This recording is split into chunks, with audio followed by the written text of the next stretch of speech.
我修士联盟算是反派，那我们村口的二傻子都能当先帝了。来者何人？竟敢闯本族仙境！你们以为亡灵杀向修士联盟这是什么势均力敌的生死局？错，这分明就是修真界最大的慈善机构，不远万里来给亡灵送温暖、送装备、送外挂的。这段剧情根本不是什么反派围剿，而是一场富二代给穷小子送遗产的精准扶贫。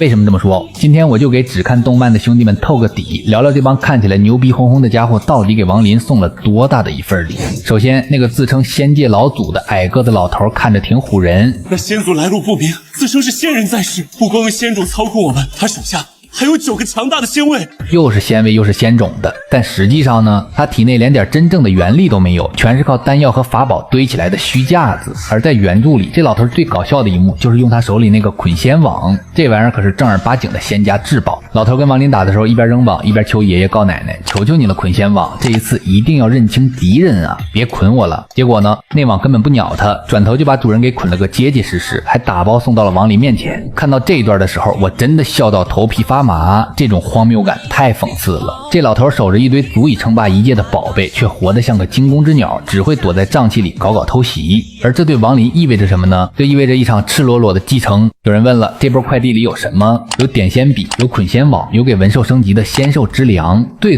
关键的还有一枚青色玉简。这枚玉简才是真正的核弹级奖励，它不仅让亡灵学会了那个后来让无数强者闻风丧胆的 bug 级神级定身术，更重要的是它揭开了一个贯穿全书的惊天伏笔。那句一直陪着亡灵的白衣女尸，她的真实身份竟然是宇之仙界仙君青霜。当这层窗户纸捅破的时候，周易的痴情，灵天后的剑气，先帝青林的布局，所有的线索瞬间闭环。亡灵拿到这批物资后做了什么？他没有像那个老头一样到处显摆，而是立刻闭关几十年，死磕那个定子。等他再出关的时候，那个画面真的太帅了。面对雷妖郡的副帅，亡灵只是轻飘飘说了一个定字，天地静止。那一瞬间，那个不可一世的大汉连动手指的资格都没有。这哪里是战斗，这纯粹是维度的碾压。看到这里我挺感慨的，修士联盟的覆灭和亡灵的崛起告诉了我们一个很残酷但又很现实的道理。在这个世界上，资源本身并不代表力量。现在社会里，很多人总抱怨自己没有第一桶金，没有好的出身，没有那个风口。可是你看看那个矮个子老头，